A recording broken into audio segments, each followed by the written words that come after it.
안녕하세요, 홍도입니다. 2023 수시를 향한 전략 그 7번째 시간. 오늘은 IT 컴퓨터 전기전자 계열입니다.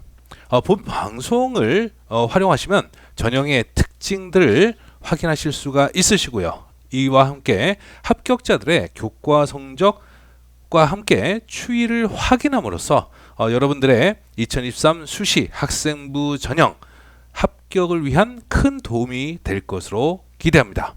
그럼 시작하겠습니다. 이미 앞선 방송에서는요, 경제, 경영, 화학, 생명, 언어, 인문, 건축, 교통, 기기, 물리, 사회, 법, 계열과 관련된 방송을 해드렸습니다. 지난 방송에 대해서는요, 이 하단에 남아있는 링크를 클릭하시면 보다 쉽게 시청하실 수가 있으십니다. 오늘은 본 방송으로 IT 전컴 계열입니다. 모집 단위는요, 소프트웨어, 인공지능, 정보보호, 전자공학, 전기공학, 컴퓨터공학과 관련된 모집 단위들입니다. 우선적으로 이번 방송에서는요, 국민대, 서울과기대, 성신여대, 세종대, 숭실대 등 5개 대학에 관련된 내용입니다. 향후에도 서울 수도권 소재 주요 대학 23개 대학에 관련해서 모두 방송해 드릴 것을 약속합니다.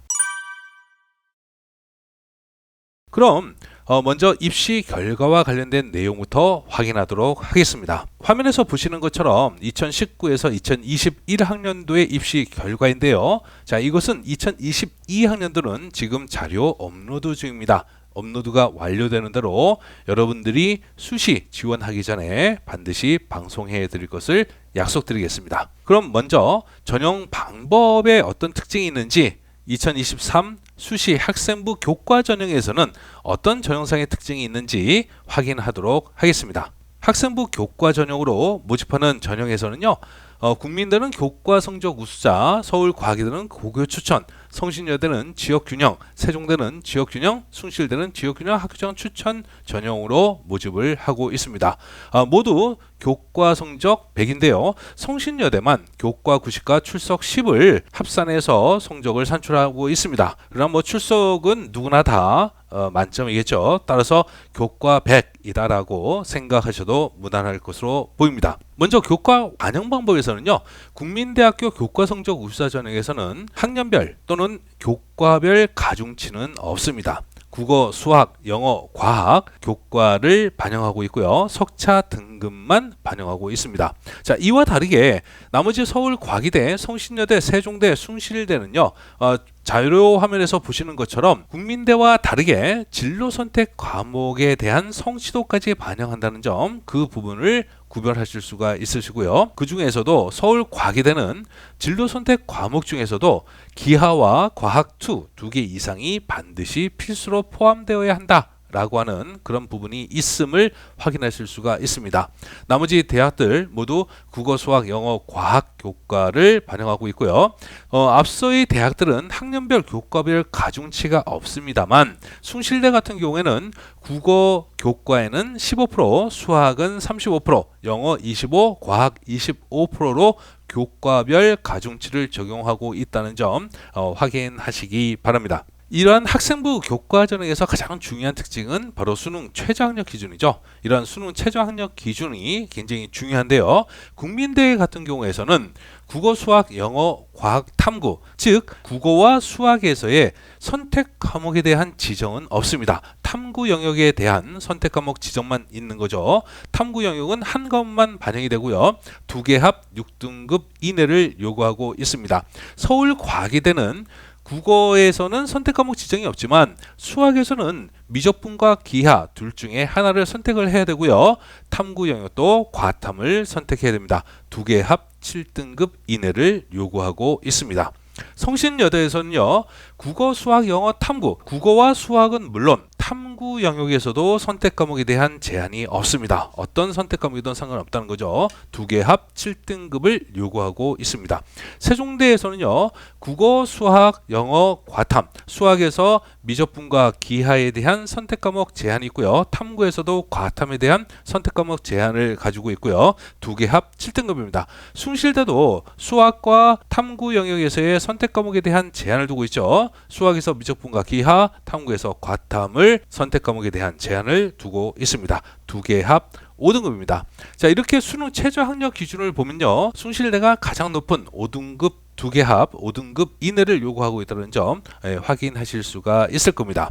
자, 그러면 이제 본격적으로 대학별로 각 모집 단위들이 어떤 합격자들의 성적을 보이고 있는지 확인하도록 하겠습니다. 먼저 국민대입니다. 국민대에서는요, 올해 2023학년도 수시 학생부 교과 전형으로 전자공학부 지능형 반도체 융합 전자전공에서 21명, 전자공학부 전자시스템 공학 전공에서 17명, 전자공학부 지능 전자공학 전공에서 9명을 선발할 예정이고요. 소프트웨어 학부에서 23명, 인공지능 학부에서 11명, 총 81명을 선발할 계획을 가지고 있습니다. 전체적으로 모집 인원에서 보면요, 2019년도에 56명, 2020에서 51명, 2021학년도에 61명에서 올해는 81명으로 대폭적으로 확대가 됐죠. 자, 이러한 인원의 증가는요, 전자공학부의 지능형 반도체 융합 전자전공에서 2019학년도에 12명, 2020학년도에 10명이었다가 2021학년도 14명으로 늘었다가 올해는 대폭 21명으로 늘었습니다. 이 부분은 작년에 23명에서 2명이 줄어든 인원입니다. 나중에 다시 한번 말씀드리도록 하겠습니다. 전자공학부 전자시스템 공학 전공은요, 2019학년도에 11명, 2020학년도에 10명, 2021학년도에 14명에서 올해는 17명으로 늘었는데요. 자, 이 부분은 작년도에도 14명이었던 모집 인원입니다. 그만큼 올해 인원이 3명이 늘어났다라고 하는 점 확인하실 수가 있으실 거고요. 인공지능 학부는 작년도에 신설된 전형이죠. 작년도에 11명, 올해도 11명 동일하게 모집을 하고 있습니다. 합격자들의 성적을 보면요, 자, 이것은 이제 평균 성적이죠. 평균 성적인 것만큼 커트라인하고는 약간 차이가 있습니다. 모집 단위별로 평균과 커트라인 성적은 차이가 있을 수가 있습니다. 이 부분에 대해서는요, 나중에 수시 지원 바로 전에 방송에서 다시 한번 말씀드리도록 하겠습니다. 전체적인 성적에서 보면 소폭의 어떤 업다운을 보여주고 있습니다. 국민대 입시 결과에서 보다 특징적인 부분에서는 이제 추합 부분인데요. 추합 부분에서 보시면 2019학년도에 비해서 2020학년도와 2021학년도에 대폭적으로 증가한 걸 보실 수가 있을 겁니다.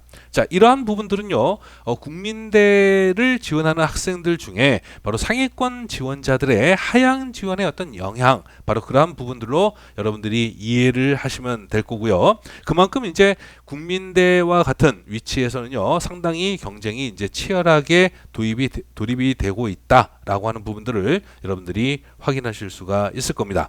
특히 전자공학부의 지능형 반도체 융합 전자전공은요, 2021학년도에 모집 인원이 14명에서 6.79대 1의 경쟁률을 보였었고요. 추합 인원이 무려 45명이나 됩니다. 자, 이것은 전체 지원자들 중에서 약 62.1%에 해당되는 거고요. 전자공학부 전자시스템 공학 전공에서도요, 2021학년도에 14명 모집에 8.29대 1의 경쟁률이었고요. 추합 인원이 54명이었습니다. 자, 이러한 부분도 지원자들 중에서 약 58.6%가 합격한 사례입니다. 앞선 방송에서도 몇 번 말씀드렸었는데요. 학생부 교과 전형에서의 가장 중요한 특징 중에 하나가 바로 수능 최저 학력 기준이죠. 바로 이러한 수능 최저 학력 기준이 성취한 지원자들의 퍼센트가 대부분 한 5, 60% 정도 수준이라는 거예요. 물론 뭐 모집 단위마다 차이는 있겠지만 평균적으로 봤을 때 대략 그런 정도 수준이라는 거죠.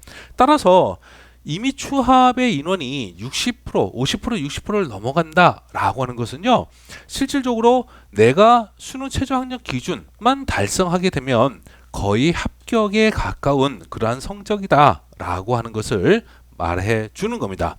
따라서 그러한 부분들을 참고해서 여러분들이 국민대의 모집 단위들을 보시면 좋겠습니다. 다음으로 서울과학기술대입니다. 서울과학기술대에서는요, 전기정보공학과에서 33명, 전자 IT 미디어공학과에서 35명, 컴퓨터공학과에서 15명, 인공지능 응용학과에서 13명, 지능형 반도체 공학과에서 7명, 총 103명을 모집합니다. 자, 이 인원도요, 2019학년도에 91명, 2020학년도에 92명, 2021학년도에 92명에서 올해 2023학년도에는 103명으로 상당히 늘어난 상태입니다. 이러한 인원의 증가는요, 전자 IT 미디어 공학과와 컴퓨터 공학과에서 2021학년도에 비해서 수업폭의 어떤 상승이 있었고요. 또한 지능형 반도체 공학과의 그 2022년도에 의해서 올해도 마찬가지로 모집하는 7명이 추가된 바로 그 부분의 영향으로 보입니다. 따라서 뭐 전체적으로 봤을 때는 그렇게 큰 인원의 증가가 아니다. 전자 IT 미디어 공학과와 컴퓨터 공학과 그 두 모집 단위에서의 인원 증가의 영향이다 라고 하는 부분들, 그 부분들을 보시면 될 거고요. 합격자들의 평균 성적에서 보시면은요, 모집 단위마다 상당히 다른 어떤 추이를 보이고 있습니다. 전기정보공학과에서는요, 2019학년도에 2.05에서 2020학년도에 2.09, 2021학년도에 2.11로 소폭 하락하는 어떤 추세를 보이고 있습니다. 이에 반해서 컴퓨터 공학과에서는요, 2019학년도에 1.95, 2020학년도에 1.83에서 2021학년도에 1.81로 소폭 어떤 상승세를 보여주는 그러한 성적 추이를 보여주고 있고요. 전자 IT 미디어 공학과에서는요, 2019학년도와 2020학년도에 비해서 2021학년도에 큰 폭의 어떤 하락된 성적을 보여주고 있습니다. 그 부분 참고하시기 바랍니다. 또한 추합에서도 보시면은요, 대체적인 어떤 추합 인원들이 매년마다 한 바퀴 이상은 이제 넘어서고 있죠. 이러한 학생부 교과전의 어떤 전반적인 어떤 특징 중에 하나다라고 이제 볼 수가 있는데요. 이러한 부분들은 결과적으로 봤을 때 어떤 그 상위권의 어떤 하향 지원의 영향, 바로 그런 부분들이 있다라고 하는 것을 여러분들이 참고하시기 바랍니다. 특히 2021학년도에 전기정보공학과에서는요, 33명 모집에 4.2대 1의 경쟁률에서 46명이 추합으로 합격을 했습니다. 자, 이러한 것은 전체 지원자들 중에서 약 57%에 해당하는 인원이 합격한 것을 이야기하는 거고요. 전자 IT 미디어 공학과도요, 2021학년도에 33명 모집에 4대 1의 경쟁률이었고요. 추합 인원이 41명이었습니다. 전체 지원자들 중에서 56.1%의 합격률을 보여주고 있는 겁니다. 뭐 앞서 이제 국민대에서도 설명드렸다시피 바로 이러한 추합 인원이 57%, 50%, 60%가 넘는다는 것은 결국 수능 최저 학력 기준의 달성, 바로 이것만 되면 어느 정도 합격 가능성에 들어간다라고 하는 것을 보여주는 결과입니다. 그런 부분들을 참고하시기 바랍니다. 다음으로 성신여대입니다. 성신여대에서는요, 올해 융합보안공학과에서 12명을, 컴퓨터공학과에서 6명, AI 융합학부, AI 지능형 IoT 전공에서 26명, 총 44명을 모집합니다. 자, 이 인원은요, 2019학년도와 2020학년도에 모집하지 않았던 AI 융합학부가 2021학년도부터 모집을 하고 있는데요. 2021학년부터 26명으로 상당히 많은 인원을 모집을 하고 있는 거죠. 그와 함께 융합보안공학과와 컴퓨터공학과에서도 소폭의 어떤 모집 인원의 상승이 있었다. 바로 그래서 2021학년도에 비해서 2023학년도가 전체적인 모집 인원의 어떤 상승된 그런 모습을 보여주고 있습니다. 합격자들의 평균 성적에서도 보시면요, 전체적으로 이제 2019학년도에 비해서 2020학년도에는 큰 폭으로 하락을 했고요. 2021학년도에는 또한 큰 폭으로 상승을 했습니다. 즉 다운업의 어떤 경향이 굉장히 강하게 나타나고 있는데요. 그런 부분들을 참고하시기 바라고요. 또한 추합 인원에서도 보시면요, 대체적으로 이제 한 바퀴는 넘어서고 있는 바로 학생부 교과전의 어떤 특징을 또한 보여주고 있는데요.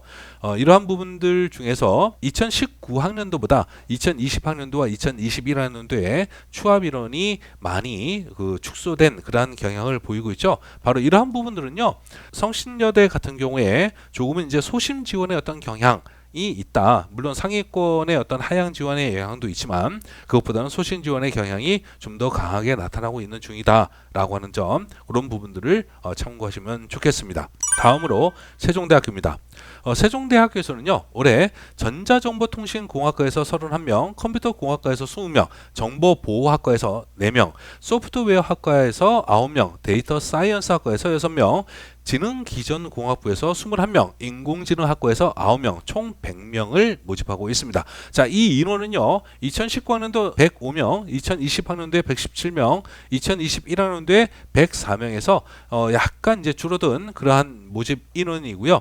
이러한 모집 인원에서는요, 바로 인공지능학과가 올해 신설됐음에도 불구하고 인원이 줄어들었다라고 하는 점, 그 부분을 보셔야 됩니다.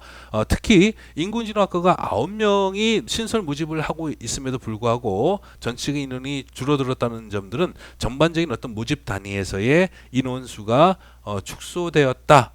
특히 전자정보통신공학과는 5, 60명대를 모집하던 인원이 올해는 31명을 모집하고 있고요. 이와 다르게 컴퓨터공학과하고 그 다음에 지능기전공학부에서는요, 오히려 인원이 2019, 2020, 2021학년도에 비해서 대폭적으로 상승했다는 점, 바로 그런 점들도 한번 참고하시기 바랍니다. 합격자들의 어떤 평균 성적을 보시면요, 모집 단위별로 다른 어떤 특성을 보여주고 있습니다. 전자정보통신공학과는 2019학년도에 2.09에서 2020학년도에 2.1로 하락했다가 2021학년도에는 2.03으로 또한 소폭 상승했습니다. 컴퓨터공학과에서는요, 2019학년도에 1.63에서 2020학년도에 2.26으로 대폭적으로 하락했죠. 2021학년도에는 다시 1.7등급으로 대폭 상승했습니다. 정보보호학과에서는요, 2019학년도에 1.75, 2020학년도에 1.4로 상승했다가 2021학년도에는 2.19로 대폭 하락한 그러한 모습을 보여주고 있고요. 소프트웨어학과는 2019학년도에 1.92, 2020학년도에 1.65로 상승했다가 다시 2021학년도에는 1.71로 소폭 하락했습니다. 데이터 사이언스 학과도 2019학년도에 1.73에서 2020학년도에 2.61로 대폭적으로 하락했었는데요. 다시 2021학년도에 2.16으로 상승했습니다. 지능기전공학부에서도요, 2019학년도에 1.96에서 2020학년도에 2.3으로 하락했다가 2021학년도에 2.08로 상승했다는 점, 바로 이러한 모집 단위별로 그러한 추세가 다르다라고 하는 점들을 확인하시기 바라고요. 전체적인 어떤 입시 결과로서의 어떤 추합에 대한 인원들을 보시면은요, 대체적으로도 뭐 한 바퀴 이상 넘어가는 그러한 경향을 보이죠. 특히 전자정보통신공학과 같은 경우와 컴퓨터공학과 같은 경우는요, 두 바퀴 이상을 도는 그러한 정도의 추합 인원을 보여주고 있는데요. 전자정보통신공학과는 2019학년도에 63명 모집에 4대1의 경쟁률에서 추합 인원이 108명이었고요. 이러한 인원은요, 지원자들 중에서 약 67.9%에 해당되는 겁니다.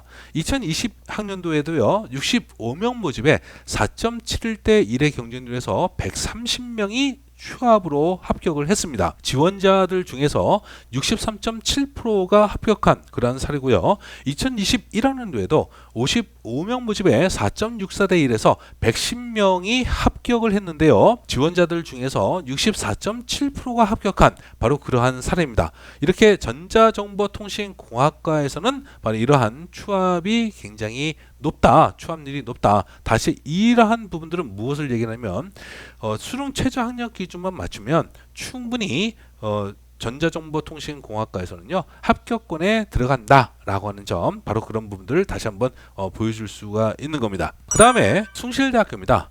숭실대학교에서는요, 전기공학부에서 23명, 컴퓨터학부에서 15명, 전자정보공학부 전자공학 전공에서 18명, 전자정보공학부 IT융합 전공에서 18명, 소프트웨어학부에서 13명, AI융합학부에서 7명을 모집해서 총 94명입니다. 2019, 2020, 2021학년도에 비해서 이제 소폭 하락된 그러한 모집 인원이고요. 전체적인 어떤 모집 단위들마다 일정 정도 소폭의 어떤 하락, 모집 인원을 보여주고 있다라고 하는 점, 그 부분을 확인하시고요. 합격자들의 평균 성적에서 보시면은요, 모집 단위별로 업다운을 보여주고 있습니다. 전기공학부에서는요, 2019학년도에 2.4등급에서 2020학년도에 2.3등급으로 소폭 상승했습니다. 그러던 것이 2021학년도에는 2.7등급으로 하락을 했고요. 컴퓨터 학부 같은 경우는 2019학년도에 2.2등급, 2020학년도에 1.9등급으로 상승했다가 2021학년도에는 2등급으로 하락을 했고요. 전자정보공학부의 전자공학 전공에서는요, 2019학년도에 2.1등급에서 2020학년도에 2.6등급으로 하락했는데 2021학년도에 2.5등급으로 약간 상승했습니다.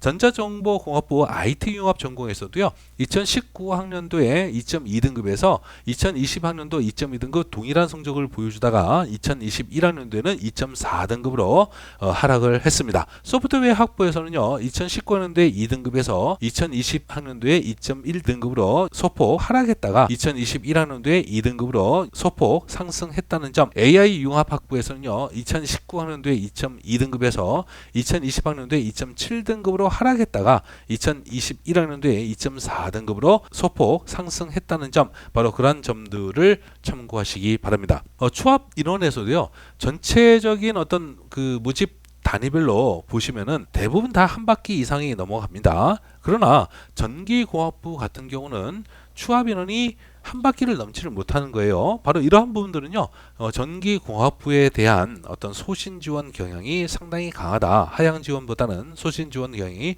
강하다라고 하는 것을 이야기하고 있는 거죠. 그런 부분들을 참고하시기 바랍니다. 잠시 전하는 말씀 드리겠습니다. 본 방송의 자료는요, 대학별 2023학년도 전형 계획안, 대학별 입시 결과 발표 자료 등을 토대로 작성되었고요. 향후 서울 수도권 소재 주요 대학들의 입시 결과 및 지원 전략 자료를 지속적으로 업로드할 예정이므로 구독과 좋아요 설정을 해두시면 최신 업로드 소식을 빠르게 보실 수가 있습니다. 입시에 대한 궁금한 사항은요, 어떤 내용이든 댓글로 또는 카카오톡의 홍동 입시도구로 문의하시면 답변해 드리도록 하겠습니다. 자, 이제 앞에서 2023학년도 전형의 어떤 특징, 그리고 2019학년도에서 2021학년도까지의 합격자들의 어떤 성적에 대한 추이, 바로 이런 것들을 이제 살펴보았습니다. 자, 이러한 자료들을 토대로 해서 2023학년도 수시, 올해 수시에서 어떤 학생부 전략을 가지고 지금 1학기에 임해야 되는지, 그리고 수능 최저 학력 기준에서는 어떤 수능 전략을 가지고 임해야 되는지, 바로 그런 부분들에 대해서 논의하도록 하겠습니다. 먼저 학생부 교과와 관련된 논의부터 진행하도록 하겠습니다. 학생부 교과에 대한 어떤 반영에서는요, 학생부 교과 전형인 것만큼 상당히 중요하죠. 국어, 수학, 영어, 과학 교과만 반영이 된다는 거, 모든 학교들이 국어, 수학, 영어, 과학 교과가 반영되므로 그러한 교과에 대해서 특히 이제 신경을 쓰셔야 되고요. 교과 성적만 100입니다. 다른 거 뭐 비교과 들어가지 않고 앞에서 자료 보셨던 것처럼 교과만 100인데요. 성신여대 뭐 출석이 10% 들어가지만 뭐 대부분 학생들이 다 출석에서 점수 깎이는 경우는 없겠죠. 따라서 교과 100으로 이해하시면 되고요. 이러한 대학별의 어떤 특징 속에서 구분하셔야 될 것은 바로 성취도 성적이 들어가냐 안 들어가냐, 바로 이런 부분이죠. 바로 이러한 성취도 성적은 학생부 교과 성적에서의 반영과 함께 또한 학생부 종합에서도 굉장히 중요한 그런 역할을 하기 때문에요. 여러분들이 국민대가 성취도가 들어가지 않는다 하더라도 학생부 교과 전형만 지원하는 것은 아니기 때문에 학생부 종합 또 마찬가지로 지원해야죠. 따라서 성취도 관리도 상당히 중요하다는 점, 바로 그런 부분들을 다시 한번 말씀드립니다. 여기 나와 있는 이제 자료, 분포도의 어떤 자료들은요, 2021학년도의 성적을 기준으로 하는 겁니다. 가장 최근의 성적에 대한 성적 분포도죠. 이런 부분에서 보신다면 뭐 성신여대 AI융합학부와 숭실대 전기공학부가 가장 낮은 2.7등급으로 가장 낮은 점수를 보였고요. 그 다음에 세종대 컴퓨터공학과가 1.7등급으로 가장 높은 성적을 보였습니다. 전체적으로 이렇게 쭉 보시면은 한 2.5등급 정도, 2.5등급 정도면 여러 대학에서 이제 소신 지원할 수 있는 그러한 성적이 될 거고요.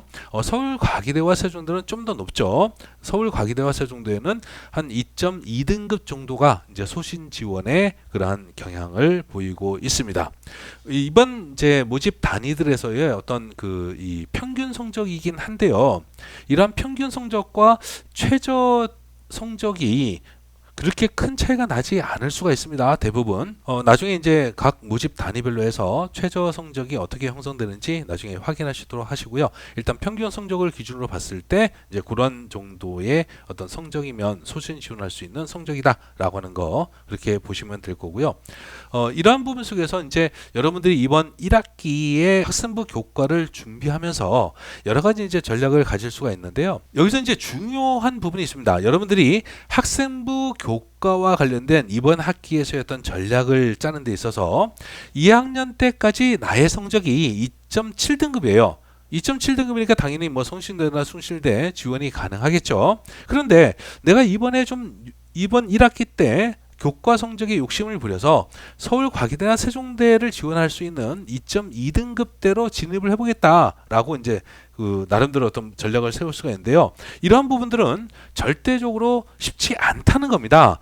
왜 그러냐면 2학년 때까지 2.7등급이면요. 이번 3학년 1학기에서 예를 들어서 2등급을 받았다라고 하더라도 2.7등급과 2등급 그러면 4.7등급이니까 절반으로 나누면 뭐 2.3등급대로 들어가죠. 뭐 그러면 지원이 가능하지 않을까 이렇게 생각할 수가 있는데요. 절대 그렇지가 않죠. 바로 학생부 교과 전형에서는요. 바로 단위수가 적용된다는 거예요.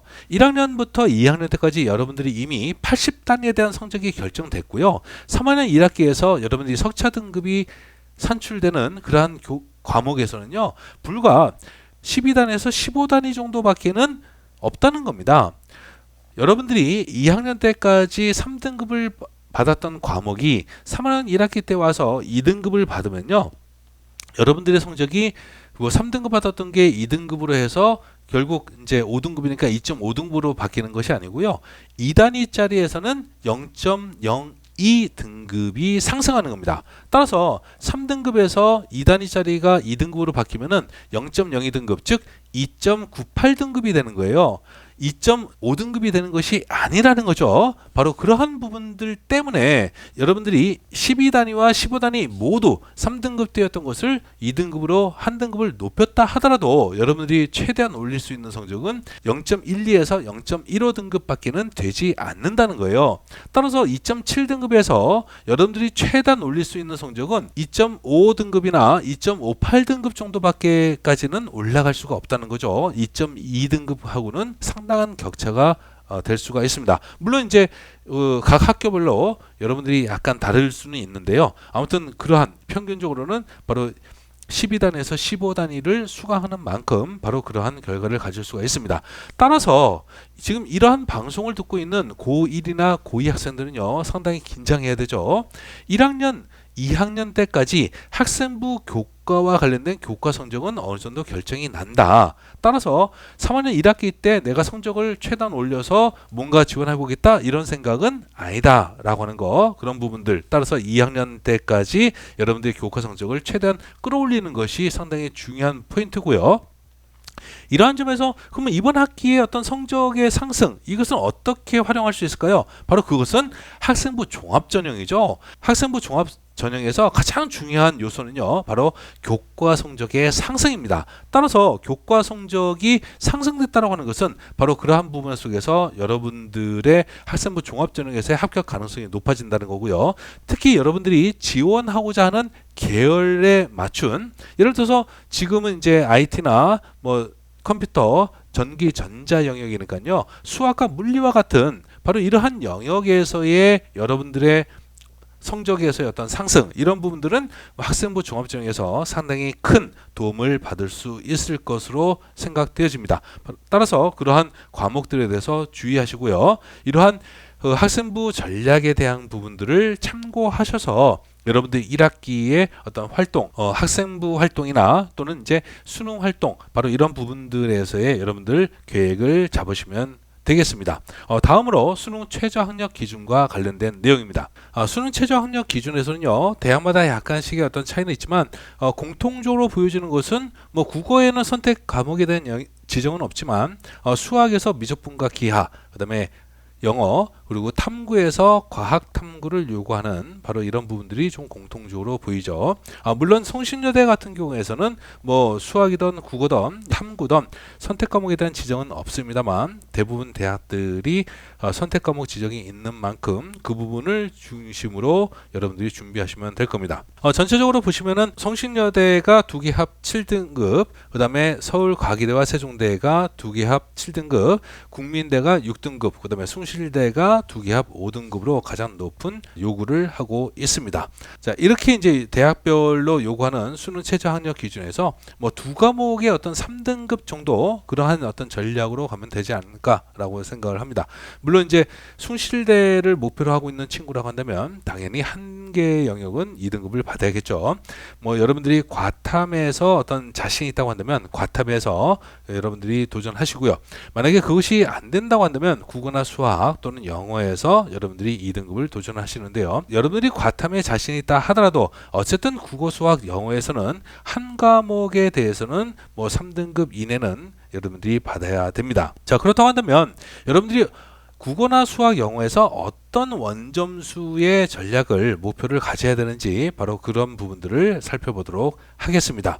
물론 이제 2022학년도 여기 나와 있는 자료는 2019학년도에서 2021학년도까지 어떤 자료고요. 2022학년도는 성적을 산출하는 방식이 좀 다릅니다. 따라서 이런 부분들은 나중에 수시를 지원하기 전 방송에서 좀 더 자세하게 설명해 드리도록 하고요.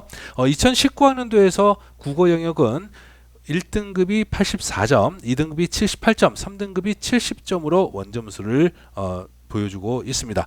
2020학년도에는 1등급이 91점, 2등급이 85점, 3등급이 77점의 어떤 커트라인을 보여주고 있는데요. 2019학년도보다는 상당히 난이도가 낮아진 그러한 경향을 보였던 거고요. 오히려 2021학년도에는 1등급이 88, 2등급이 82점, 3등급이 74점으로 다시금 난이도가 좀 높았던 그러한 경향을 보여주고 있습니다. 국어에서 만약에 2등급 정도를 여러분들이 생각하신다면 최소한 83점 또는 85점 이상은 목표로 해야 여러분들이 국어 영역에서 2등급 정도의 목표를 가질 수가 있고요. 3등급이라고 한다면 한 75점 이상은 여러분들이 원점수를 목표로 해야 여러분들이 국어에서의 어떤 수능 최저 학력 기준 달성이 가능할 겁니다. 수학에서는요, 수학 가형으로 해서 이제 우리가 점수를 확인할 수가 있을 텐데요. 2019학년도에는 1등급이 92점, 2등급이 88점, 3등급이 81점의 원점수 커트라인을 보였고요. 2020학년도에는 1등급이 92점, 2등급이 85점, 3등급이 80점. 그다음에 2021학년도에는 1등급이 92점, 2등급이 84점, 3등급이 77점의 원점수 커트라인을 보여주고 있습니다. 자, 이렇게 2019학년도에서 2021학년도로 갈수록 1등급의 커트라인은 이제 동일하죠. 그러나 이제 2등급과 3등급에서의 커트라인에 어떤 변동이 있었습니다. 2등급은 84점으로 낮아졌고요. 3등급의 같은 경우에서도 77점으로 낮아졌습니다. 자, 이러한 부분들은 그만큼 어떤 난이도 2등급과 3등급에서의 실제 시험에 대한 어떤 난이도가 있었다라고 하는 부분들을 설명해 주고 있는 거죠. 그런 만큼 수학에서 만약에 2등급에 여러분들이 목표를 하고 있다면 최소한 85점 이상은 여러분들이 목표를 해야 이제 2등급 달성 가능성이 있는 거고요.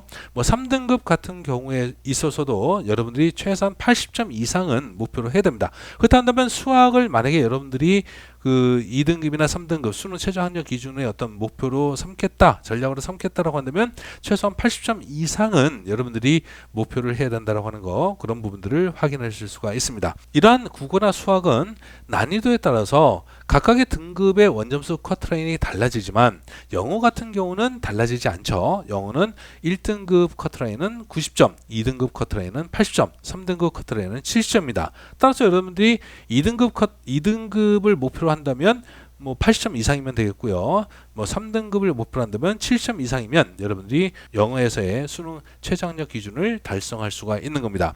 2019학년도에는 1등급의 어떤 성취율이 5.3%에 달했어요. 보통 1등급이라고 한다면 우리가 산술적으로 나눌 때는 4%에 해당되죠. 4%의 좀 근사한 그러한 이제 성취를 보였는데요. 2등급은 14.34%예요. 2등급이 보통 이제 7%를 우리가 예상을 하는데요. 7%보다는 2배가 많은 인원이 그 달성을 했고요. 3등급 같은 경우는 12%인데 18.51%나 달성을 했습니다. 그만큼 영어에서 2등급과 3등급의 달성률이 높다는 것을 보여줬고요. 2020학년도에는 1등급이 7.43%, 2등급이 16.25%, 3등급이 21.88%로 역시 1, 2, 3등급에서의 모든 등급에서의 달성률이 상당히 높았고요. 2021학년도에서는 1등급이 12.66%, 2등급이 16.48%, 3등급이 19.74%로 전체적인 등급에서 달성률이 상당히 높았다는 겁니다. 따라서 영어가 좀 더 여러분들이 어떤 가능하다고 한다면 좀 더 정확한 그 등급에 대한 성취, 수능 최저학력 기준의 성취를 할 수 있지 않을까, 그렇게 생각을 해봅니다. 자, 이러한 이제 수능 최저학력 기준에서의 어떤 전략들을 여러분들이 원점수 전략을 가지고서 이번 수능 최저학력 기준에 대한 전략을 가져가시면 되겠습니다. 앞으로도 서울 수도권의 주요 대학 23개 대학의 각각의 어떤 모집 단위들별로 해서요, 이러한 전형의 어떤 특징, 그 다음에 입시 결과에 대한 부분들을 방송해 드리도록 하겠습니다. 여러분들의 합격을 기원합니다. 감사합니다.